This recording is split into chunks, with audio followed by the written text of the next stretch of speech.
Ġimejlu, s-sibt kien? Bħallum 8 ijiem. Waqt li konna hawnhekk ovvjament bħas-soltu nqimu lill-mulej, il-mulej kelli kelma fl-ispirtu tiegħi u bdejt nara stampa, kelli kelma u bdejt ngħid u l-mulej l-ewwel tani kelma x'il-mulej meta jirrefera għalek affarijiet bl-ispirtu fil-realm spiritwali jibda jurik biċċa.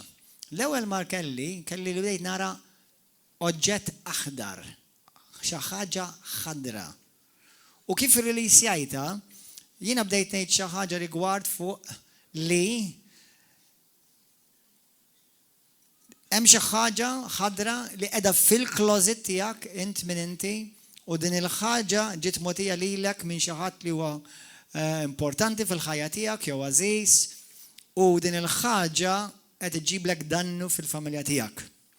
Għalija dik kienet kelma, ovvjament bl-Ingliż jgħidu la word of knowledge. U l-closet ukoll fl-ispirtu tiegħi rajt li kien abjad. Kien closet abjad. U dak il-ħin ħadd ma tkellem u wara s-service Grazzella ġiet qalt li dik il-persuna hija jiena. U ħadd tgħidilna x'ġara minn dakinhar. Halleluja. Sibta? Kienet.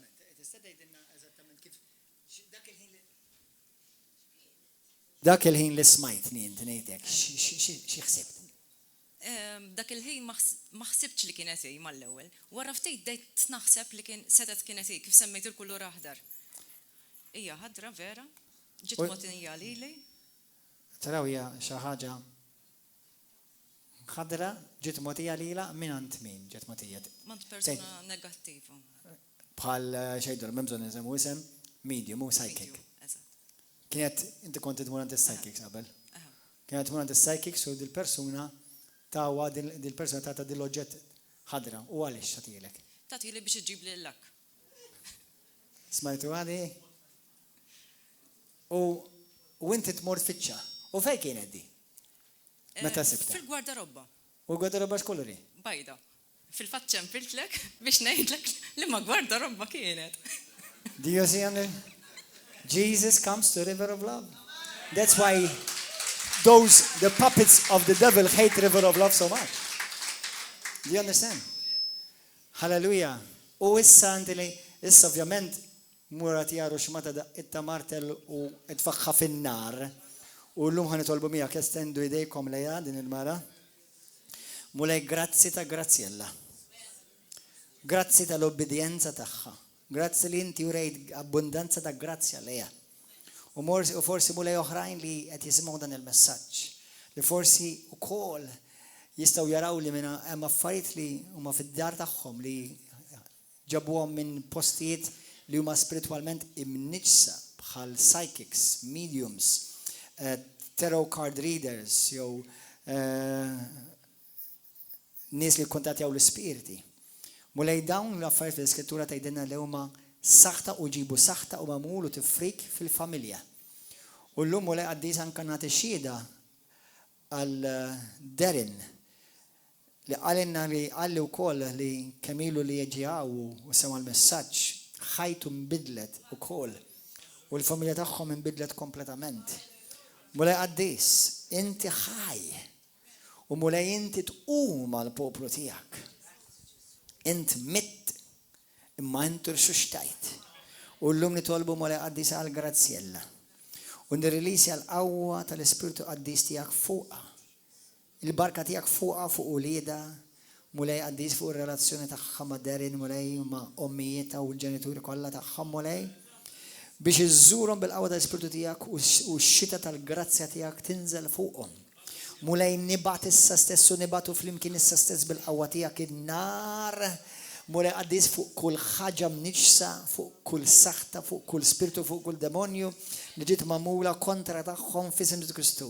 U grazzi mulej li inti tużhom bħala strument għal glorja tiegħek bil-qawwa tiegħek f'isem Ġesu Kristu ta' Nażaret. U aħna norbtu u nkissru u nġarfu kull pjan tal-għadu u l-ebda arma msawra kontra tagħhom ma tirnexxi f'isem Ġesu ta' Nażaret. Halleluja. Gloria al mulej. Hallelujah. Thank you, Lord. Gloria al-Mulej. Esa saħwa bħallum ġimma jekkalajt ikun il-31 ux. ħanitolbu u kol għal oħtna Kristjan issa stess, pero nfakkarkom li bħallum ġimma ħajkonna il-Halleluja party.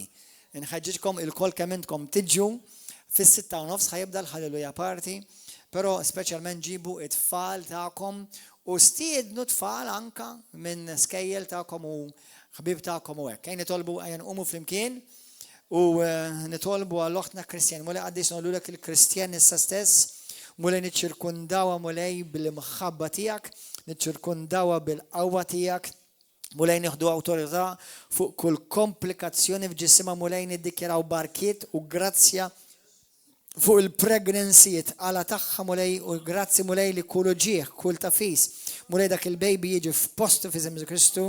Halleluja u nikmandaw issa stess ordni divina f'dak il-ġuf fissem Ġesu ta' Nazaret. Irċivijin kull glorja u nur fissem Ġesu Kristu. Amen. Halleluja. Kulħadd jgħiddi warajja mulej qaddis, kellimni bil-kelma tiegħek illum. Għatini revelazzjoni. Dawwalli moħħi. Dawwalli qalbi, ħanirċivi l-kalma tiegħek u naflu qatt iktar ma nerġa' nkun l-istess iktar. Mulej niddikjara issa stess madwari, madwar il-familja tiegħi, madwar river of love. Mulej ħajt tan-nar qaddis tal-Ispiritu Santu. Jiċċirkundani, jiċċirkunda river of love u d-dar tiegħi u nkisru mulej bil-qawwa ta' Ġesu Kristu kull pjan tal-aħdu. L-ebdar ma msawra konta tagħna ma tirnexxi.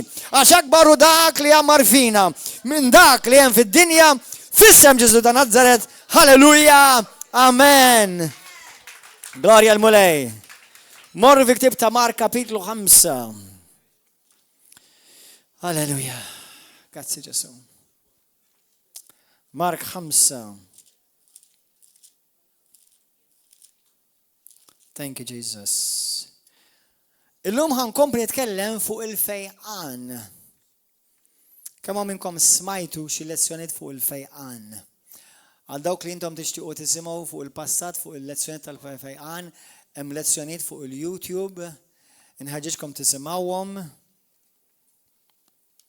Però llum ħanitkellem ħanaqbad dan il-passaġġ, infatti aħna il-grupp li għadna kif ġejna wkoll minn Sqallija fejn morna Komiżo għall konferenza ta' Rejma, konna 12 ruħ, ħadna pjaċir, konna mberkin. Ringrazzja l-aħwa li ġew flimkien għax verament kellna grupp sabiħ u tim sabiħ. Forsi jekk ma jinqala xejn xi ħadd minnkom tixtieq tagħti testimonjanza, forsi bħallum ġimgħa jew s-sibt forsi tistgħu tagħtu tixjida x'aġellu ma kenniex ċans bħalma tafu. Imma nista' ngħidilkom li meta jkun hemm konferenza hekk inħeġġitkom ejjew. Imqar darba fis-sena tgħid ħammur konferenza hekk ta' spiss konna Sqallija, Palermo, Catania, inħeġġitkom li tinvestu, ma mhux ħadd iġikom ħafna u apparti li tikbru u tissaħħu. Mark kapitlu 5 vers 35. U kien hemm mara li kienet ilha 12 sena sħaħ tbati bit-tnexxija tad-demm. Kienet batit wisq taħt ħafna tobba u nefqet kull ma kellha.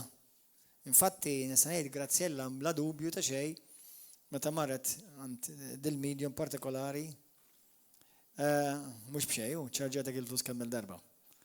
Bej wieħed ieħor kemm il-darba sister? Kemm? 25 kull darba. 25 euro kull darba huwa.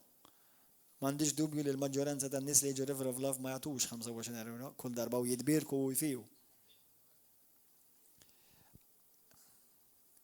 Imma dak li jagħtik Alla huwa b'xejn bil-barka u meta aħna nagħtuh xi ħaġa lura mhux qed inħallsuh. Qed nagħmluha b'ringrazzjament u gratitudni. Amen. Halleluja. Amen. Imma, mela. Meta semet, mela, sena, u nefqet kull ma kella, u mhux biss ma swila xejn, imma talli marret għall-ar. Meta semet b'Ġesu, ġiet qalb il-folla resqet minn warajh u messitlu il-mantar għax qalet. Jekk immiss imqar il-mantar tiegħu inkun infejqa. F'daqqa waħda it-tnixxija tad-demm waqfitilha u ġewwa fiha ħasset li kienet fieqet mill-marda tagħha. Il-bieraħ meta morna l-isptar u morna nitolbu fuq Ġulja li t-tobba letteralment dak il-moment il-nersa da kif diħlet ħajdina ħannizlu għall-ITU għax kienet kasta ITU mħabba l-virus letteralment beda jaħdem ġob fija li anka ħasbet li ħatitlaq ħasbu għalli ħatitlaq ġivi kam għandha żmien di 13, 14 meta tlabna fuqa letteralment dak il-ħin finqas minn 2 minuti id-denni li kella ħafna kienet taħraq. L-ġiħ f'ras u ġiħ f'istonku tel-illa dak il-ħin. Dak il-ħin. Naf li kien hemm ħafna minnkom qed titolbu u fil-realm tal-Ispirtu aħna dħalna dak il-ħin fil-realm tal-eternità u bilna. Halleluja. Ġesu nnifsu, Ġesu minnu fih intebaħ bil-qawwa li ħarġet minnu u dar lejn il-kotra u staqsa. Min mess li l-mantar? U d-disċipli tiegħu qalulu hija tara dawn in-nies kollha jirossu madwarek u tistaqsi min messni? U beda jħares madwaru biex jara jilmaħx lil dik li kienet għamlet din. Dan. Imbagħad il-mara tittijad bil-biża għax għarfet kien ġrala, resqet inxtaħtet f'riġlejh u sqarritlu is-sewwa kollu. Binti qalilha. Il-fidi tiegħek fejqitek. Mur bisliem u kun infejqa mill-marda tiegħek. Minn dan il-passaġġ illum ħanoħroġ 5 punti kif inti tista' dejjem tirċievi l-fejqan tiegħek. Amen? Ħafna mill-Kristjani llum il-ġurnata, pereżempju, jekk inti tista' tistaqsi Kristjani kważi ta' kwalinkwa denominazzjoni, però bħalma tafu hawn nies li ħafna apparti li hawn ħafna ma jemmnux fil-mulej. Imma u min jgħid li jemmen fil-mulej imbagħad ma jemminx li Alla jfejjaq. Sewwa, allura mhux l-istess mulej tal-Bibja, Ġesu Kristu tal-Bibja jfejjaq. Intom nies privileġġjat, intom poplu privileġġjat tar-revolu hawnhekk il-fejqan mhux tibis tisimgħu fuq tarawh. Tarawh bajnejkom. Halleluja. Imma ħanorikom 5 punti f'dan il-passaġġ kif inti da mhux biss l-fejqan imma anka għal kwalinkwa ħaġa oħra, għal jekk hemm barkiet, jekk hemm qed tikklejmi għal barkiet tal-mulek kif inti tista' tirċievi. Jekk għandek bżonn breakthrough fil-ħajja tiegħek, jekk għandek bżonn iż-żwieġ tiegħek jiġi restawrat. Imma llum ħanitkellmu fuq il-fejqan, imma daw il-prinċipji jistgħu jgħoddu għal kwalinkwa ħaġa oħra fil-ħajja tiegħek. Ħanibdew mill-bidu nerġgħu. Kien hemm mara li kienet ilha 12 sena sħaħ dbati bit-tnixxija tad-demm. Kważi mela aħna kollha nistgħu niġu nikkwalifikaw din il-kategorija din hija problema. Kulħadd minna xi ħaġa għandu xi tip ta' problema għandek fil-ħajja tiegħek. Jew ħanejdula aħna nħobb ngħidulhom nħobbx ngħidulhom problemi ngħidulhom sfidi, challenges. Mela xi tip ta' challenge għandek żgur. Kienet batit wisq taħt ħafna tobba. Darbettilkom u din hija mhix ħrafa imma skont anka riċerki fil-Amerika għalkemm nirringrazzja l-Alla għall-bosta mediċi u dawk li jaħdmu fil-mediċina u tobba u Alla jużhom biex isir ħafna ġid ukoll minnhom, imma ħafna min-nies, numru kbir ta' nies madwar id-dinja jmutu fis-sena, kull sena minħabba jgħidulhom medical mistakes. U mhux numru żgħir, eluf kbar ta' nies. Anyway, kienet batit wisq taħt ħafna tobba. U nefqet kull ma kellha. Mela di mhux biss batit fiżikament, batit ukoll il-flus, il-but. Ħafna mid-drabi x-xitan hekk jiġi letteralment biex ikisser kollox f'ħajtek, għax jekk huwa żwieġ ħadd mur għand l-avukat għal flus. Jekk huwa mart ħadd mur għand it-tabib flus. Jekk ħadd mur għal xi problema fuq il-pediment jew fuq id-drenaġġ jew fuq xi ħaġa erġa' flus. Kwalinkwa attakk u l-xitan jaf li f'dan ir-realm naturali inti ma tistax tgħix mingħajr flus.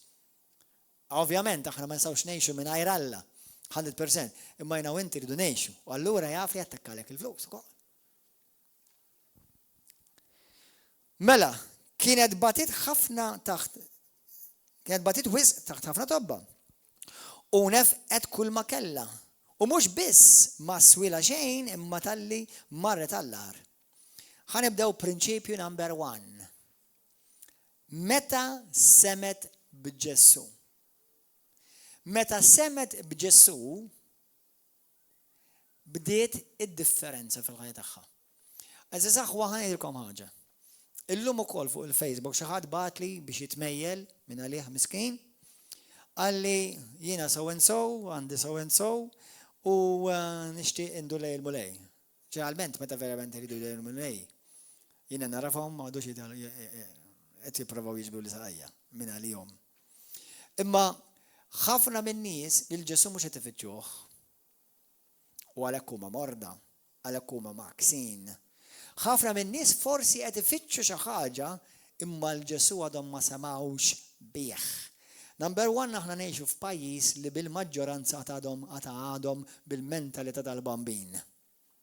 U l-bambin ma jfejjax, il-bambin ma jsalvax, infatti il-bambin ma jeżistix, li jeżisti huwa Ġesu Kristu re tar-rejiet. Amen. Allura ħafna xorta ma semgħux b'Ġesu, avolja semgħu bil-bambin. Ma jafux minnu Ġesu, orajt jafu Ġesu. Per esempio, darba milt survey jek ta' bejnietnek, naqra malajr, konna paġa vilina u l-mara, konna ma kienx tfal, konna għanna kif xi sena jew sentej wara żewġna telaj nagħmlu survey malajr. Hekk ġas for fun, tela ħana l-ewwel ftit nies intaqa' magħhom ħansaqsihom fuq Ġesu, ħana rafu Ġesu, kollha Maltin kiedu tħabbġu xanskom, ma kinux barranin. Sa sejt 5 min nies differenti, qedtilhom minnu Ġesu. Wieħed għalli profeta, liħor għalli raġel tajjeb, liħor storiku tajjeb, liħor famuż ħafna. I was shocked. F'Malta, ħafna min nies ma jafux il-Ġesu. Ma jafux minnu vera Ġesu. U żgur li vera huwa raġel tajjeb, u vera kien profeta, u vera kien storiku, u vera għamel ħafna ġid, u għed minnhom biex jitħaq għal-kemm it's okay. Għalli int Ġesu, u ma kienx qed ikun spirituali b'daqshekk, qed ikun sarkastiku. Għax kieku jgħid li pastor tant nara l-Ġesu fik ngħidlu jalla grazzi l-mulej, halleluja. Kun xi ħaġa ta' onur jekk verament jara Ġesu fija, imma kien qed ikun sarkastiku. Jiġifieri daw 5 min nies ftit letteralment minuti Maltin ma jafux minnu vera Ġesu. U inti biex tfiq veru titkun taf il-Ġesu vera. Allura di imma semat b'Ġesu. Tiftakru darba f'Mark kapitlu 6, il-Bibja tgħidilna fil-Mark kapitlu li miss. Ħafna kienu semgħu bih imma bħala Ġesu bin Marija u Missu Ġusepp il-Massutaxxa. U minħabba fek ħafna xorta waħda ma fiqux f'daru stess. Mela inti mhux li biss tkun taf b'xi tip ta' Ġesu, tkun taf u b'smaj b'Ġesu tal-Bibja. Ġesu tal-Bibja tafu int. Ġesu Kristu li jfejja, Ġesu Kristu li jeħles, Ġesu Kristu li jqajjem mill-inwiet, Ġesu Kristu li jiftaħ l-għajnejn tal-omja, Ġesu Kristu li jiftaħ il-widnejn tat-torox, Ġesu Kristu li jħilsek minn kull ħakma tad-dnub, minn kull saħta, minn kull mamut, Ġesu Kristu li waħaj. U dak il-Ġesu Kristu ħafna minn nies ma jafuhx. Allura number 1 jiena u inti, u dawk kollha taraw fuq il-YouTube, inti l-ewwel tkun taf minnu da Ġesu. Tisma' b'Ġesu. Titkun taf Ġesu. Issa, mhux kull fejn tmur li tissejjaħ komunità fellowship knisja bil-fors ħad tisma' fuq Ġesu. Knejjes komunitajiet bħal River of Love ħad tisma' b'Ġesu Kristu tal-Bibja li ħajamel differenza kbira fil-ħajja tiegħek. ħajbiddillek ħajtek, ħajtrasformak, ħajjeħilsek, ħajkisser kull vizzju ħażin, kull madmat, kull perverżjoni, kull dnub, kull droga, kull addiction, ħajkisserha minn fuq ġasu, minn fuq ħajtek. Imma l-ewwel tkun taf minnu. Allura waħda mill-affarijiet li inti għandek bżonn, speċjalment inti jekk tgħid li pasta jiena inni niġi rivravla u smaj b'Ġesu, mela issa ħanitkellmu mod speċifiku fuq il-fejqan. Jekk inti titfiq, tisma' b'Ġesu li jfejjaq. Bl-Ingliż ħanejda, if you want physical healing, you need to hear specifically about the Jesus Christ who heals.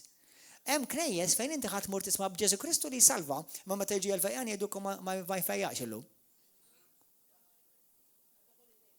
Jew kella ifejjaq jekk iħossu. Jew kif ifettillu. Jew jekk jidirlu. Qed tifhom? Jekk ifettillu għax dak huwa sovran Alla jagħmel li jrid. Mur nipredkalkom jekk is-salvazzjoni, ma nafx hekk jiġi salvak tal-lum hi. Għax peress li huwa sovran jagħmel li jrid, ma nafx hekk jiġi salvak illum. Daw dottrini folots li jiġu predikati minn ċertu pulpiti. Anyway, mela jekk inti titfiq, tisma' b'Ġesu li jfejjaq. You need to hear about the healing Jesus. The healing Jesus. Ġesu li jfejjaq il-mart kollu. Ġesu li ġarr il-mart kollu tiegħek fuqu. Ġesu li permezz tal-ġrieħi tiegħu inti tfiq. Ġesu Kristu li jfejjaq, jaħilsek, jħobbok u jarrida u xewqa tiegħu li jarak mfejqa. Amen? Mela prinċipju number 1. Tisma' b'Ġesu li jfejjaq. Meta inti ismawni, meta inti kollok xi marda jew xi attakk fiżiku, ma tmux toqgħod tisma' kemm ħaddum din il-marda, kemm mitu nies b'din il-marda, kemm hija diffiċli din il-marda. Inti tagħmel. Inti tfiq. Inti jekk għandek marda, mur isma' fuq kemm nies fiequ minn din il-marda permezz ta' Ġesu Kristu, kif Ġesu Kristu għadu jfejjaq illum, ara testimonjanzi ta' nies li fiequ minn mirakli bil-mirakli u bil-qawwa tal-Ispirtu Santu, dak li tisma' x'inti il-fidi f'dik l-erja titkabbara. Qed tifhmu? Il-kelma tgħidilna l-fidi tiġi permezz ta' smigħ. Issa jekk tisma' l-ħaġa l-kontra. Il-fidi tiegħek taf x'ħad tkun? Il-kontra. Għas kontx ma tisma' temmen.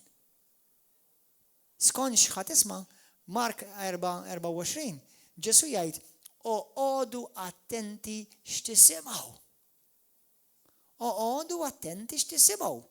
Għax ftik inti ħad tikbillek il-fidi f'dak li tisma'. Inti qatt ma tista' tikbillek il-fidi ferja li inti ma tismax fuqha. Allura isimgħuni. Meta jiena ġieli saqsejt in-nies inti għandek fidi? Però inkun naf jekk għandhom fidi jew le. Għax le jinsaqsihom ukoll int smajt fuq so and so. Jekk jgħidli le mela ma jistax ikollna dik il-fidi. Għax il-fidi biss tmur fejn hemm l-għarfien. Fejn m'hemmx għarfien ma tistax tgħid jien għandi l-fidi fiha dik għax ma smajtx. Allura qabel ma jiġi l-fidi, jiġi l-ewwel l-għarfien. Mela għal rigward fuq meta aħna titkellmu fuq fejqan fiżiku, għatta ħin studja aqra immedita passaġġi fil-Bibbja fuq il-fejqan. Mur isma' messaġġi fuq il-YouTube ta' nies li fiequ minn Mart. Mur isma' u wara messaġġi teachings tal-im li jitkellem kif inti tista' tfiq. Ħalli inti tfiq mill-marda tiegħek. Amen aħwa, ħanilkom ħaġa. Ejna mramot inti llum għandek 50 sena. Immaġina ind vapur. U inti lek 50 sena sejjer direzzjoni waħda. Dejjem l-istess direzzjoni. U f'daqqa waħda inti tiddawwar dan il-vapur. U tiddawwar dan il-vapur. Ara kemm tkun ilek sejjer f'dik id-direzzjoni. F'daqqa waħda smajt xi ħaġa li lilek radikalment biddillek ħajtek. Ara kemm tittieħu issa turn konsistenti tibqa' committed sakemm iddur fid-direzzjoni ġusta. Amen aħwa. Allura investi isma' jekk ħanitkellmu għal fejqan fuq Ġesu li jfejjaq. Isma' fuq Ġesu li jfejjaq. Għax minn hemm ħad tiġi l-fidi tiegħek biex tfiq. Amen. Meta semat b'Ġesu ġiet qalb il-folla u resqet minn warajh u messitlu il-mantar. Għax qalet, kulħadd jgħid qalet. Skritturi oħra jgħidu għax ħasbet, jew kella immeditat, jew kella qadet taħseb u tajt. What's problem tnej? To meditate, to set her mind upon, poġġiet moħħa fuq, ħsibieta fuqha. Allura ix għamlet. Il-moment li bdiet tisma' Ġesu qed ifejjaq in-nies. Ġesu qed iqajjem min-nies mill-mewt. Ġesu qed jiftaħ il-lajnejn l-omja. Ġesu Kristu qed jiftaħ il-widnejn torox. Tibda tisma' il-fidi tagħha bdiet tikber. X'għamlet? X'għamlet? Qalet mela jiena ħammur. U meta jien immur, jiena ħammissu u jien ħanfiq. Jien ħammur, jien ħammissu jien ħanfiq. Il-lallu ballu, jekk immur u jekk immissu jien ħanfiq. Jekk immur jiena ħammur hemmhekk, jaħsbu li jridu n-nies imma ħammissu u ħanfiq. Mela di għamlet minn mindu semat sakemm messitu tgħid f'qalba u tgħid f'fomma kif immissu jien nfiq. X'qed tagħmel? Qed tiddikjara xi trid tara. Ħafna minni sekera, Kristjani. Ara sejr tabib. Issa nara xi jgħid li pastor. Ġvien tistenna r-riżultat. Jiena mmur għand tabib bir-riżultat diġà nafu. Infejjaq permezz ta' Ġesu Kristu. Dimma għadex marret insenna għand it-tobba biex jgħidu x'inhu r-riżultat, tiġà tara ruxmata minnhom għamluha brok. Inti titmur jekk ħadd mur tagħmel check-up, mur għamlu mhux problema. Imma mur tiġà taf li inti mfejqa f'isem Ġesu Kristu, inti mfejqa f'ġisem Kristu. Halleluja, Ġesu Kristu tiġà ħa il-ġri bil-ġrieħed jew ħa l-mart kollu tiegħek. Kollu! Allura inti, prinċipju number 2, once li smajt, immedita l-smajt u iddikjara l-kelma talla.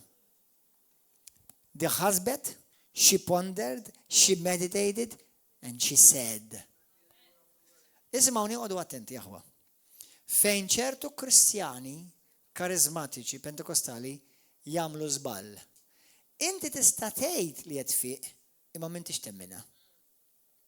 Allura jiġi parroting. Qabel ma tibda tgħid, l-ewwel immedita, ġifieri imbena l-ewwel, imla lilek nifsek bil-kelma, mhux għasmajt minn għalik issa okej. Inti tinsiex inti dak il-vapur li lek sejra. Mhux għax smajt xi ħadd darba jew rajt xi ħaġa. Issa naf li Alla jista' jintervjeni u naf li Alla kemm il-darba jagħmilha. Ifejqal xi ħadd laqas biss għandu dak kollu. Imma titkellem ma' nies li huma tal-fidi. Kif inti tista' dejjem tirċievi għand il-mulej. Smajt, għattajt żmien tisma'. Issa, once li smajt, inti issa timmedita. Xi bdiet tagħmel li bdiet taħseb u tgħid bejna u bejn ruħha. Mhux tgħid bejnek u bejn ruħek. Ma naħsibx tagħli ħanfiq. Aħjar nipprepara. Aħjar inbih kollox. Inta tipprepara biex tfiq jew biex indifen.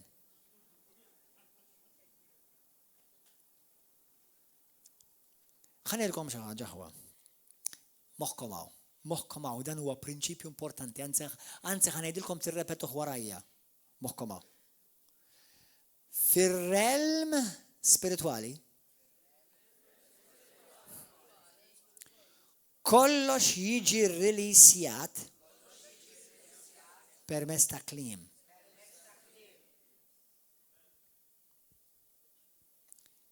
Inti tista' tkun qed titkellem fuq kwalinkwa ħaġa.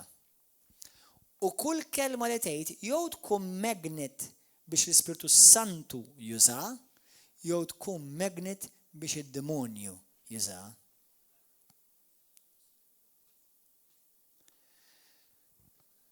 Kull ħaġa fis-saltna tiġi rilisjata bi kliem. Everything in the kingdom of God works and operates and is released through words. U ħanirkom ħaġa. The words which you are speaking either are working for you or against you. Jew qed jaħdmu għalik, jew qed jaħdmu kontra tiegħek.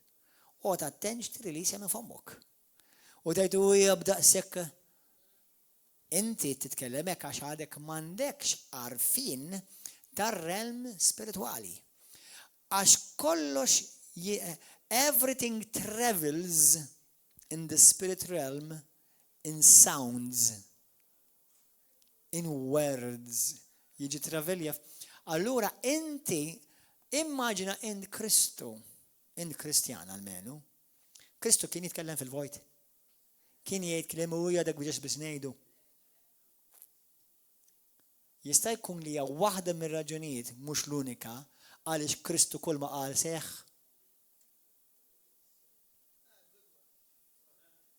Għax kien jgħid biss x'jgħid Alla. Ġesu x'qal? Mhux jiena ngħid biss dak li jiena nisma' il-missieri jgħid. Mela jekk qala missieri once li narrelejn jgħidha minn fommi, mhux iktar qed ngħid jiena xejn jgħid Alla. Allora bil-forsa seħħu sir. Għalhekk meta jgħu inti nitolbu, we declare and we decree that no weapon formed against us shall prosper in Jesus' name. And every tongue that is raised against us in judgment, we shall condemn, because this is our inheritance as the servants of the Most High God, and our righteousness and our vindication is from God Almighty. And who said that? God. Għajna li l-ek smajt fil-natural, imma hija kelma li ġejja mis-sema u li titrasforma u tibdel in-natural. Halleluja. Amen. Għalhekk qogħdu attenti għax intom spiriti. You are spiritual beings. And everything about you is spiritual. Intom esseri spirituali. U kollox madwarkom huwa spirituali. Aħna spiritu ngħixu ġo ġisem. Mhux aħna ġisem għandna spiritu. Inti meta tara li qed insuq il-karozza, ma tarax meta tara l-karozza tiegħi ma tgħidx ara Gordon. Gordon huwa dak li hemm fiha. Il-karozza huwa biss Gordon xi qed juża bħala vessela biex imur f'post. Biex jiena u inti naslu fejn Alla jrid, Alla tagħna dan il-ġisem, imma jiena huwa ta' ġewwa, mhux dak li qed tara. I am much bigger on the inside than I'm on the outside. Hallelujah. Amen. Thank you, Lord. And I know that for sure today. Hallelujah. L-għadu għamela ċara li jintimida ħafna ruħu bija u b'nies bħalkom. U l-għadu qed ifakkarkom għalhekk qed jattakkakom li intom aħjar minnu. Ħanerġa' ngħidha di. Qed jattakkak l-għadu għax qed jgħidlek int aħjar minni. Ringrazzjah. Għax qed ifakkarek kemm int importanti.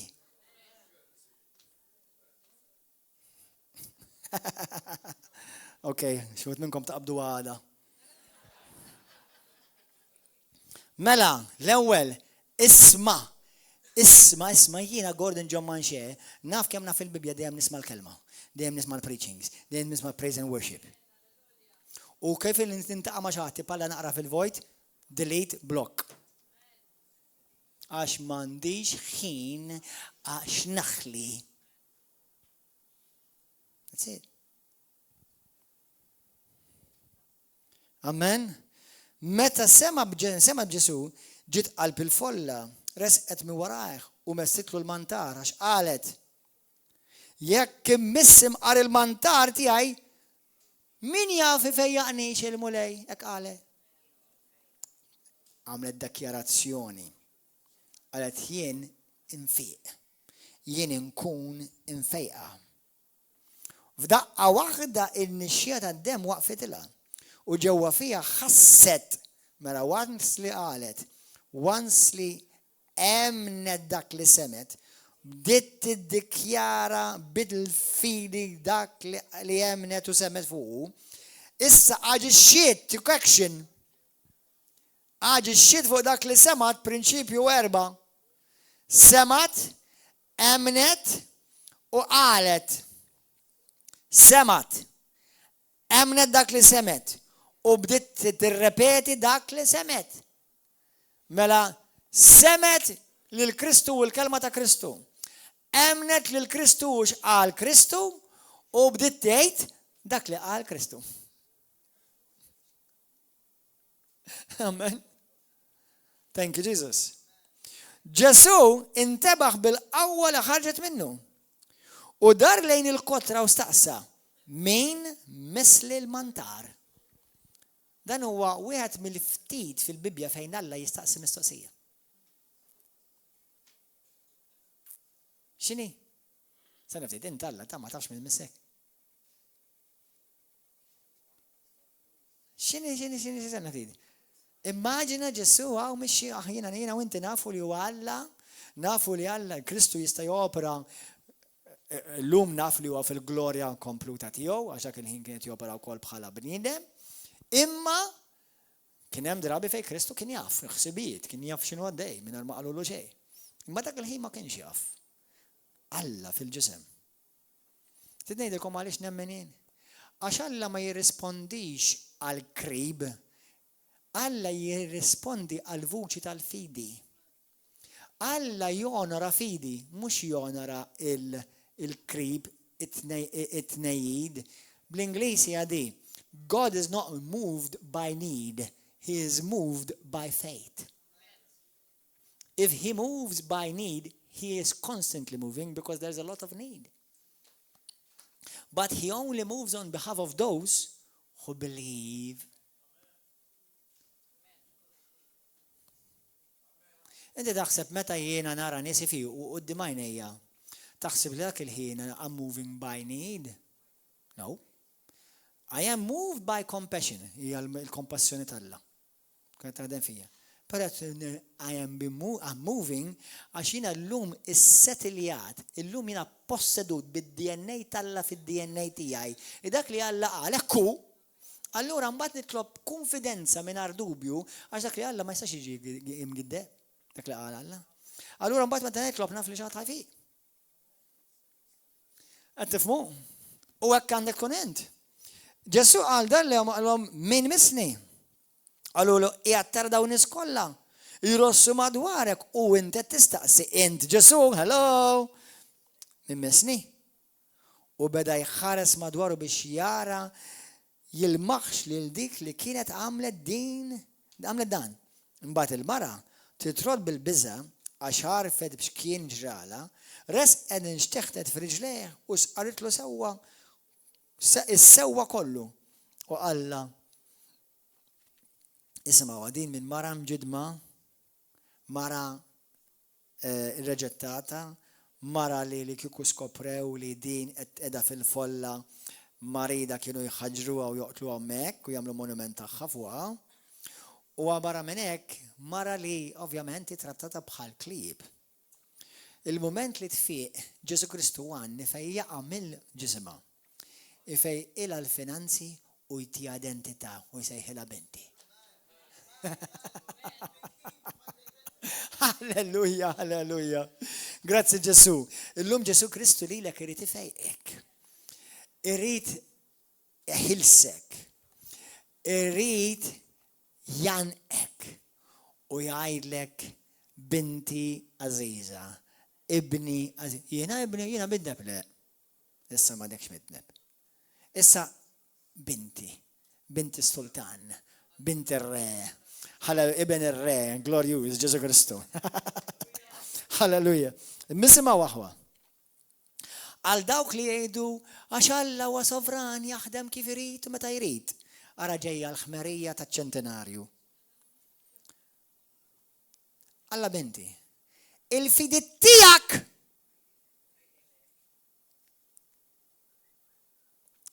ma kienx tmur knisja. Ma kienx ta' tiddeċma u l-offerta.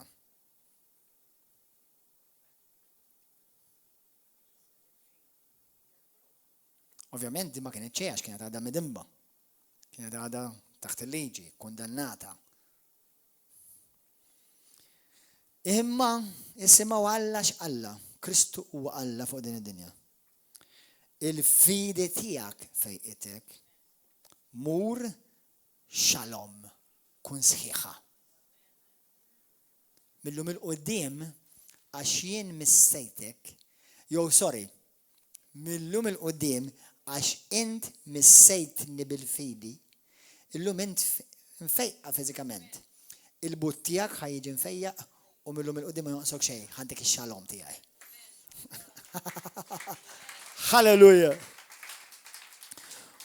U kienet, u Alla kun islim, kun infejqa mill-marda tiegħek. X'għamlet dil-mara? X'tista' tagħmel inti f'kull sitwazzjoni fil-ħajja tiegħek, imma speċjalment għall-fejqan qed nitkellmu llum. Isma' imtela bil-kelma. Iktar ma tisma' dejjem isma' l-kelma. Jekk għandek bżonn il-fejqan, issaħħa fuq l-erja tal-fejqan. Għaw ħafna nies, għaw ħafna Kristjani jħobbu l-Ġesu u ma jafu xejn fuq il-fejqan. Qed nitkellmu fuq il-fejqan. Tnej, meta tisma' iktar ma tisma' l-kelma tal-fidi, iktar il-fidi tikber fik. Tibda temmen. Meta tibda temmen, inti tibda timmedja dak li qed tisma' u temmen, issa ibda r-risjaħ minn fommok li permezz tal-ġrieħi ta' Ġesu Kristu jiena nfejjaq. Li Ġesu ħal mart kollu tiegħi fuqu. Grazzi Ġesu li din il-marda mhijiex għall-mewt. Grazzi Ġesu li din il-uġieħ, din il-marda, dan il-virus ikollhom jitelqu u nqaċċathom u nkissirhom minn fuq ħajti. Dan mhuwiex parti minn pakkett tal-fidwa u tal-wirt tiegħi fi Kristu. Dan mhux tiegħi fissem Ġesu Kristu ta' Nażaret. Dan ħadu għalija Ġesu fuq is-salib. Anka bosta li jitkellmu b'nuqqas tarfin, għax il-marda tiegħi minn mindu saret tiegħi. Għax l-uġieħ tiegħi, għax il-virus tiegħi, inti tridu jew ti taħles minnu. Qed tikklejmja ħin kollu qed tagħmlu tiegħek. Il-marda mhix tiegħi, il-fejqan tiegħi. Is-saħħa mhix tiegħi, il-barka tiegħi. Il-mewt mhux tiegħi, il-ħajja tiegħi. Il-depressjoni mhix tiegħi, il-ferħ illi ħelsien huwa tiegħi. Dak huwa tiegħi. Dak ngħidlu tiegħi. Amen. Halleluja. Ir-raba punt. Once li smajt, immeditajta, issa temmina u qed tirisja bil-kelma Alla, issa ġixxi xi ħaġa, jekk irċevejt fejqan, jekk irċevejt fejqan verament bil-fidi, jekk qabel ma kontx timxi, iġri, jekk qabel kont tuża n-noċċali, neħħi n-noċċali. Għamel xi ħaġa li ħaturi li int emment. Issa, jekk inti tgħid li ma pastor għamilt jekk taw ma rajt xejn, rġajt il-bist in-noċċali, rġajt il-bist il-krozzi, rġajt poġġejt fis-sodda, rġajt poġġejt fil-widget. Il-fidi tiegħek kemm ħaddum? Sakemm tara jew sakemm temmen. Il-fidi tiegħek ma tiqafx sakemm tara, inti tittara fl-ispirtu qabel ma tara fil-ġisem. Inti tkun taf li emmint mhux għax ħassejt imma x'Alla qala u ma jistax jikdeb. Jiġifieri jiena naf li ninfejjaq mhux għax issa ħassejt xi ħaġa differenti, għax inkella mhux qed nimxi bil-fejdi, kellha nimxi bil-ħass. Jekk qed nimxi bil-fejdi, mela narax illum, narax il-ġimgħa d-dieħla, jien infejjaq. Qed tifhmu, imma dit ir-revelazzjoni ta' fina, mhux issib biss il-fejn għax smajtu l-pastor jew smajtu ġati jew, tiżist ir-revelazzjoni fi. Tiżist ir-revelazzjoni. Jiena vettorjuż, halleluja, jiena mbierek fi Ġesu Kristu. U dawn l-affarijiet nimmedithom kuljum. Kuljum nimmedithom, ngħixhom, irrid nirreleasjhom fuq ħajti, kemm importanti li tirreleasja l-kelma Alla fuq ħajtek aħwa. Amen. Meta xi drabi meta jitlu fuq nies, jew ma' nies li kellhom xi mamul jew kellhom xi saħta, apparti li nkisser is-saħta minn fuqhom bil-qawwa ta' Ġesu Kristu, ngħidulhom issa niddikjaraw il-barkijiet. Issa mhux ħanejdu nieħdu awtorità fuq pereżempju dan il-virus, issa niddikjaraw fejqan. Issa mhux ħanejdu nkissru biss is-saħta, imissa niddikjaraw il-barka. Mhux ħankissru biss il-povertà, imissa niddikjaraw prosperità. Qed tifhmu? Għaliex għax inti qed tbiddel saltniet. Qabel kont taħt is-saltna tat-tlaħam. Issa ġejt trasferitu ġejt parti mis-saltna tas-sema, halleluja.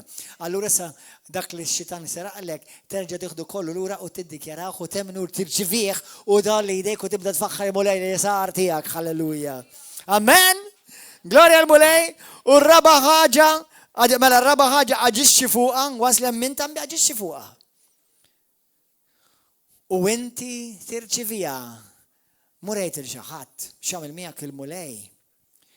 Murejt xi ħaġa minn miegħek mulej. Jekk inti nfejjaq tibqa' xejn ta' x'għadni nfejjaq għax għadni marit, tibqa' xtejt hekk. Issa, ħalli ikkorreġi ċertu kunċett. Meta l-Iskrittura tgħidlek f'Romani kapitlu 4 vers 17 li l-fidi sejjaħ dak li mhux bħalli kieku diġà hu, dak li mhuwiex daqs li kieku diġà hu, aħna ma jfissirx qed ngħidlek jekk inti għandek l-ġieħ tgħid le m'għandix ġieħ. Mhux qed ngħidlek hekk. Inti hemmhekk qed tgħid qed issejjaħ dak li hu daqs li mhux. Il-Bibja ma tgħidx hekk. Il-Bibja tgħidlek dak li ma jdirx inti sejjaħlu daqs li kieku diġà jidher. Allura inti mhux tgħid jien m'għandix il-ġieħ, inti kull m'għandek tgħid jien permezz tal-ġrieħi tiegħu infejjaq. Jien permezz tal-qawwa tiegħu salvat. Jiena maħfur. Qed tifhem inti x'qed tgħid, inti mhux qed tgħid li m'għandekx uġieħ, inti biss qed tissurpersidja it-temporal billi tbidlu bl-etern. You're changing the temporary by enforcing the eternal. The eternal is healing. The eternal is blessing. The eternal is joy. The eternal is goodness. It's strength. It's love. It's peace. That's the eternal. Allora you enforce it. Tenforzja fuq ħajtek kull jum. Nħobb ngħidha t-testimonjanza u naftin għafdi. Tiftakru meta jiena tilkom xi 3 snin ilu kien bdiet titla li felula fuq għajnejja. Sewwa u kien hemm xi wħud qalu li mur għamel operation jaħarqu ilek. Ngħidilkom il-verità ma nafx x'immaġinajt xi nar hekk ta' kif ħajħarqu ili. Xi gann hekk tan-nar bħal jew xi xi blower insomma għedtilhom le ħanemmen il-alla li diħa tesparixxi. Għamilt sena ngħid li din il-felula titlaq. Għamilt sena nħares lejn dik il-felula qudiem il-mera. Ngħidilha int titlaq f'isem Ġesu Kristu. I command you to go in Jesus' name. You have no right to remain in my body.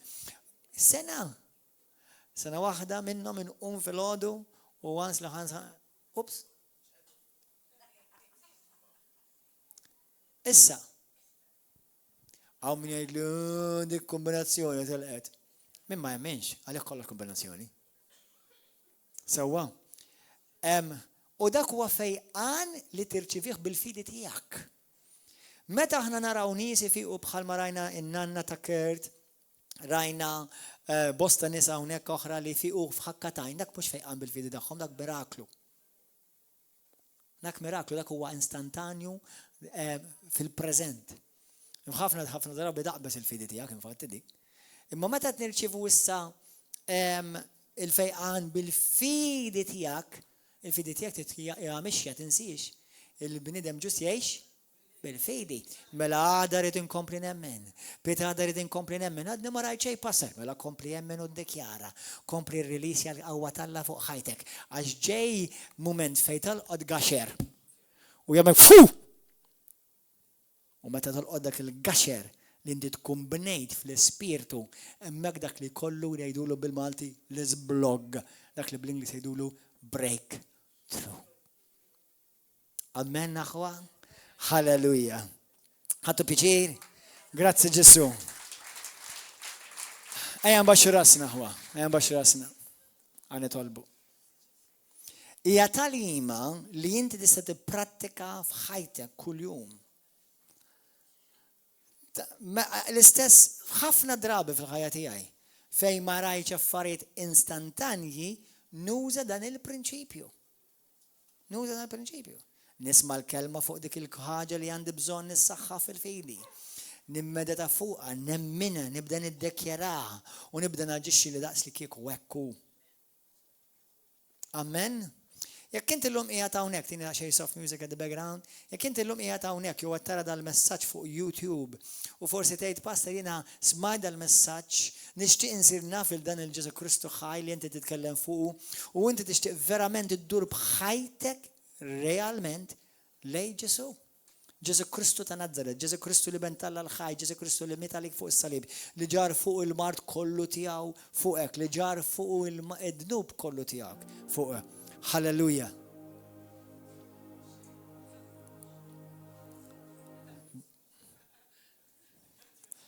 Wasalna. Praise God. Amen. Għaw xaħat l-lum jgħid li pasta jina nixieqnati ħajti l-Kristu. Għaw xaħat l-lum.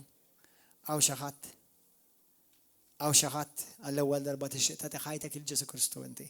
Tixieq tgħidlu jisalvak, jaħfillek nubietek, jagħtik ħajja ġdida, ikollok il-ħajja ta' dejjem. Ġesu jgħid li jekk bniedem ma jitwilidx minn ġdid ma jistax jara l-ħajja ta' dejjem.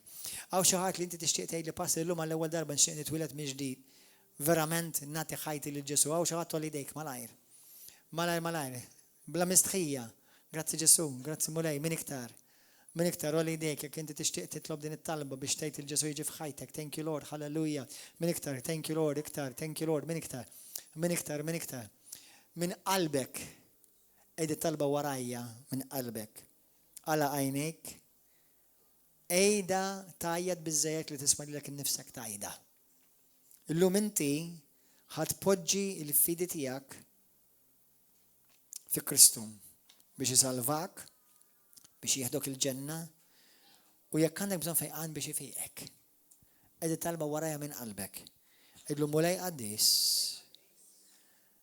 Grazzi tal-imħabba kbira li inti għandek lejja. Mulej qaddis. Nemmen fik. Ġesu inti li bentalla l-ħaj. Int mittalija fuq is-salib. Nemmen b'qalbi kollha li inti xerret id-dem qaddis tiegħek biex nubieti jiġi maħfura. Ġismek ġim kisser fuq is-salib biex jien inkun infejjaq. Ġesu. Nemmen inti wkoll irxixtajt mat-tielet jum u llum inti ħaj jgħid fuq il-lemin tal-missier. Nitolbok imlini bl-Ispiritu Santu, imlini bil-paċi tiegħek u kun int millum il-qoddim is-sit il-mulej u s-salvatur tiegħi.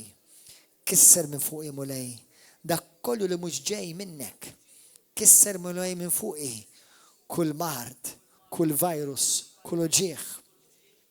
Nemmen mulej fik u nemmen il-Vanġelu tiegħek u li permess tiegħek biss jiena nista' nkun salvat.